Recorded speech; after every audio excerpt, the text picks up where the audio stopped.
Christian মিছনাৰীসকল আমি তেখেতসকলক বেয়া নাপাওঁ।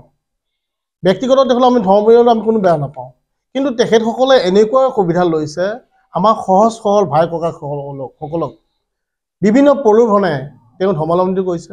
আৰু লগতে বিদ্যালয়ত চাওক সৰস্বতী পূজাৰ বৰ্জন কৰাইছে তেওঁলোকে। সৰস্বতী পূজাটো তেওঁলোকে পাতিবৰ কাৰণে আমাৰ সুবিধা লৈছে। গাঁৱৰ চুকে কোণে তেওঁলোকে বিদ্যালয় খুলিছে, আমি বেয়া পোৱা নাছিলোঁ। কিন্তু তেওঁলোকে এইটো কৰিছে যে মানে কি হয়, আমাৰ হিন্দু সনাতনীয় যিবিলাক মানে দেৱ দেৱীৰ পৰা ধৰি আমাৰ কলা সংস্কৃতিক মানে বিসৰ্জন দিয়া এটা প্ৰলোভন মানে অলৰেডি তেওঁলোকে ব্যৱস্থা কৰিছে। আৰু লগতে সহজ সৰল ভাই ককাসকলক বিভিন্ন সময়ত তেখেতসকলে কি কৰে, প্ৰলোভনৰ জৰিয়তে কেতিয়াবা পইচাৰ প্ৰলোভন দেখায়, কেতিয়াবা ধন টকা খোৱা বোৱা ব্যৱস্থা কৰে, ঘৰ দিয়া ব্যৱস্থা কৰে, বিভিন্ন ধৰণৰ প্ৰলোভন দেখাই তেওঁলোকে কি কৰিছে ধৰ্মান্তৰ কৰাৰ কাৰণে আমি বেয়া পাইছোঁ। কোনোবাই স্বইচ্ছাই কৰিছে, আমাৰ আপত্তি নাই, আমি এতিয়াও কওঁ। আৰু তেখেতসকলে এটাই অনুভৱ কৰিছোঁ আৰু সকীয়াই দিব বিচাৰিছোঁ, তেখেতসকলে বিদ্যালয় যদি তেওঁলোকে জীয়াই ৰাখিব বিচাৰে, কিন্তু ধৰ্মান্তৰকৰণটো তেওঁলোকে মানে বৰ্জন ৰাখি বিদ্যালয় চলাওক। ধৰ্মান্তৰ কৰি তেওঁলোকে বিদ্যালয় যদি ব্যৱস্থা ৰাখে, আমি কিন্তু সদায় হিন্দু যুৱ ছাত্ৰ পৰিষদে নহয়, হিন্দু মহাসংঘই সকলো সদায় আমি মাত দি যাম।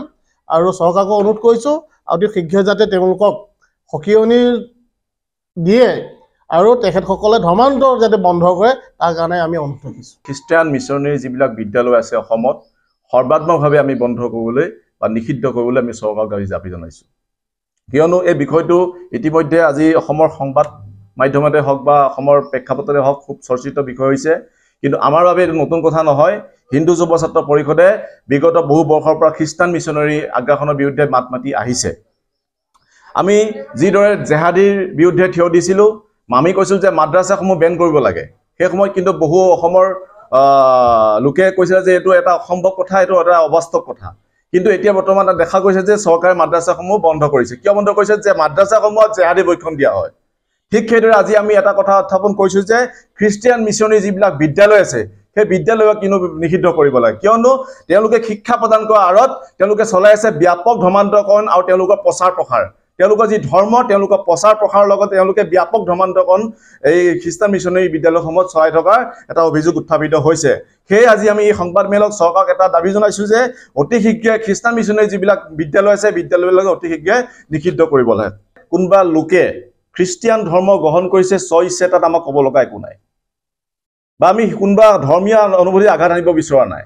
কিন্তু প্ৰলোভনেৰে যদি পৰিচালনাই যদি ধৰ্মান্তৰকৰণ কৰিছে, তাক আমি মাত মাতি আছোঁ, তাৰ বিৰুদ্ধে আমি থিয় দিছোঁ। মাজুলীত যি ধৰ্মান্তৰকৰণ চলি আছে খ্ৰীষ্টান মিছনেৰী ব্যাপকভাৱে চলি আছে যে 35খন সত্ৰৰ বিপৰীতে 65টা গীৰ্জাঘৰ স্থাপন হৈছে। আপোনালোকে চাব পাৰে, আপোনালোকৰ সংবাদ মাধ্যমতে ইতিমধ্যে বস্তুখিনি প্ৰকাশ পাইছে। আজি বহু বছৰ আগতে এজন সত্ৰাধিকাৰ আমাৰ সত্ৰাধিকাৰ জনাৰ্দন দেৱগোস্বামীৰ বিৰুদ্ধে এটা গোচৰ তৰিছিলে, গীৰ্জা ভঙা গোচৰ।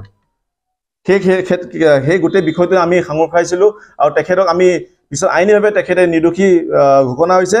আমি গোটেই কথাটো উত্থাপন কৰিছিলোঁ অসমৰ প্ৰেক্ষাপটত যে মাজুলীত ব্যাপকভাৱে খ্ৰীষ্টান ধৰ্মান্তৰকৰণ চলি আছে। আমি পুনৰবাৰ আপোনালোকক কৈছোঁ যে আমি কোনো ধৰ্মৰ বিৰুদ্ধে যোৱা নাই, কিন্তু প্ৰলোভনেৰে যদি ধৰ্মান্তৰকৰণ কৰে তাত আমাৰ ক'বলগীয়া বহু আছে। গতিকে আমি অতি শীঘ্ৰে খ্ৰীষ্টিয়ান মিছনেৰী বিদ্যালয়সমূহ বন্ধ কৰিবলৈ আমি ঘোষণা কৰিছোঁ বা আমি দাবী জনাইছোঁ চৰকাৰৰ ওচৰত। লগতে যদি চৰকাৰে এই বিষয়বিলাকত যদি গুৰুত্ব নিদিয়ে, আমি কিন্তু এক গণ আন্দোলন গঢ়ি তুলিম। চৰকাৰে যদি অতি শীঘ্ৰে খ্ৰীষ্টান মিছনেৰী বিদ্যালয়সমূহৰ ক্ষেত্ৰত যদি কোনো ব্যৱস্থা গ্ৰহণ নকৰে, তাৰ কাৰণে যদি অসমৰ সাম্প্ৰতিক পৰিস্থিতি যদি কিবা ব্যাঘাত জন্মে, তাৰ কাৰণে কিন্তু হিন্দু যুৱ ছাত্ৰ পৰিষদ দায়ী নহয়।